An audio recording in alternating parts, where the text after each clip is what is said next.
I think if you grow up in a country like Northern Ireland, you automatically realise that, you know, you're going to have to fight for everything.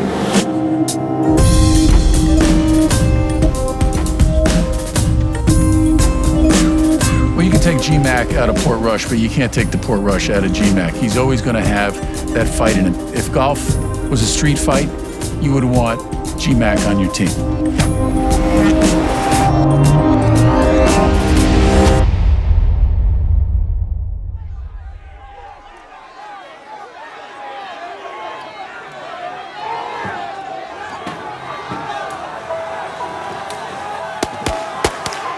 Growing up in Northern Ireland, I mean, we've had our troubles the last 30, 40 years, and, thankfully we sit here and it's more peaceful times and people are getting along together.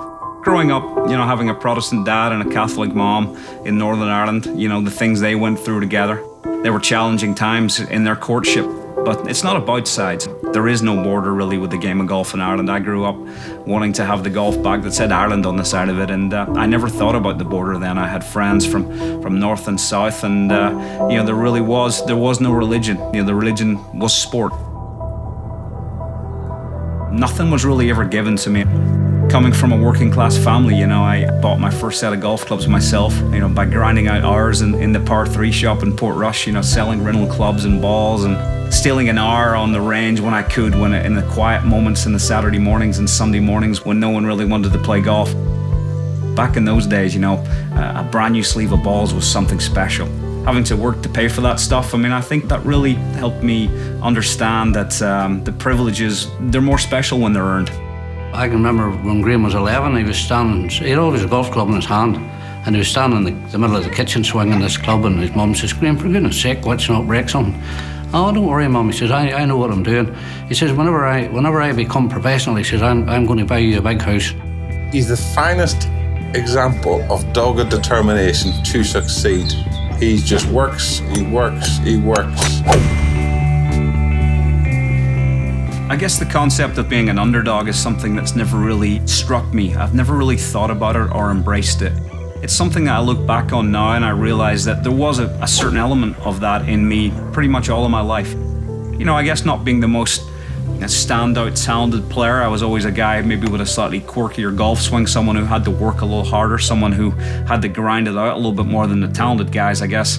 College coaches weren't coming busting my door down, somehow managing to make those doors open through hard work and determination.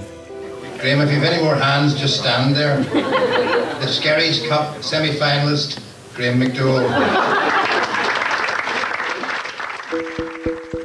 I've seen an awful lot of people with an awful lot of talent, and they get stage fright. As the stage gets bigger, Graeme almost likes it more. He's very comfortable in uncomfortable situations, which is difficult to actually teach. You've almost got to have that inherently. The week of the US Open, when he won it in 2010, I looked at him and he said, "You're playing well." And he looked at me in the eye and he said, "I've got a big one in me, I said, "Yeah, sure, yeah." At the end of the week, he definitely had, that's for sure. We all have our different ways of dealing with pressure. Winning a major championship, for example, the traps that you can fall into after that is, getting sucked in by the new whirlwind life. Trying to change yourself, more importantly, to prove to people that you are a major champion. I think that human instinct of trying to keep reproving yourself to people is something that, I've wrestled with a little bit the last 3 or 4 years. There is that want to keep getting better, of course, in the game of golf, and that will always be there. I think my desire to keep getting better is the same today as it was when I was 12 years old. Graeme winning the US Open opened the floodgates for Rory to go on and win his first major and then go on. I'm not saying that Rory wouldn't have won majors, but he was at Portrush when Graeme brought the US Open trophy back to Portrush, and the look in his eye was, I want to do this. That inspiration obviously helped. I think it was a green light for a lot of guys to think if Graeme can do it, then we can do it too.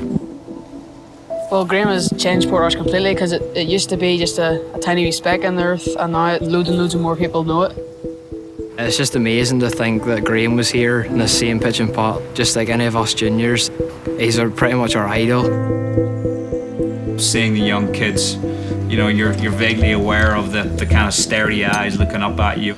I guess you tune into the way you felt when you used to look at those guys and sort of reversing that and thinking, how do I want to be to this kid? How would I wanted that guy to be to me? And I always try to tune into that. If you were to ask me what the Graeme McDowell story is, I would tell you it's not finished. He's won his biggest tournament in his life, the first major. It's always going to be the biggest tournament in his life. It's a peak in his career, but it doesn't mean he's not going to peak again. Yes, it brings expectations, it brings pressures, and it actually makes things tougher. But Graeme's a young man, and knowing him, he's got more in him. There's greatness in him, and there's greatness still to come. I feel very fortunate to have achieved the things I have. I look around and I see young, talented individuals struggling on many tours and trying to make it.